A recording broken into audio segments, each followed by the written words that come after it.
The seeming public fight started with a letter from the Presidency directing the Auditor General to proceed on an accumulated leave of 123 days.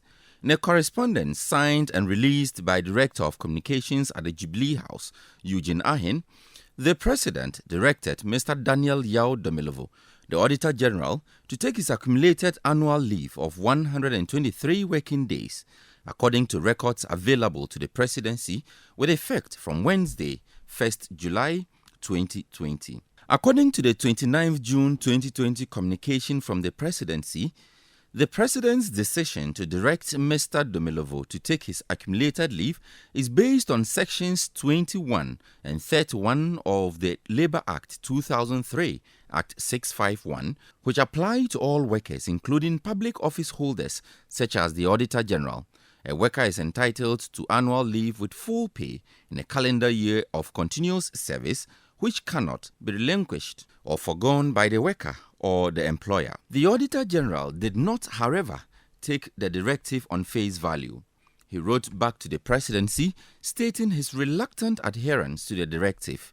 In his letter dated 3rd July 2020 and addressed to the Secretary to the President using the letterhead of the Office of the Auditor General, Mr. Domelevo said, "I write to notify you that I started my leave for the year 2020 on 1st July 2020 out of deference to the office of His Excellency the President of the Republic of Ghana and also out of the deep-seated respect I have for the office." The President's directive was for Mr. Domelevo to take an accumulated leave spanning December 2016 to 2019, but the outspoken anti-graft promoter maintained he would take the 2020 annual leave and stated his objection to the idea of an accumulated leave.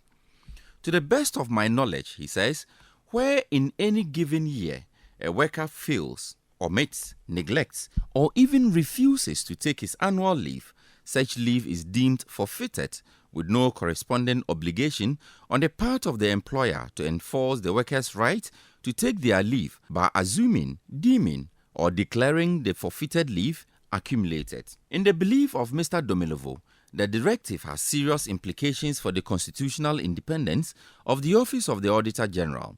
Then he alleges that the decision was in bad faith. The Ghanaian public has since waded into the issue, taking either one of the sides in the matter. Labour consultant Austin Game believes the Auditor General has a point. Private legal practitioner and former lawmaker John Ndebugri also argues that though Mr. Domelevo is outrightly wrong on the face of the law, President Akufo-Addo should have gone to court to compel Mr. Domelevo to take his leave. Well, before the dust is settled on this question, President Akufo-Addo, in an interesting twist of events, extended the leave of the Auditor General by 44 days. In a sharp response via a letter signed by Secretary to the President, Nana Bediatu Asante, the President says he has noted Mr. Domelevo's decision, consequently has added the additional days.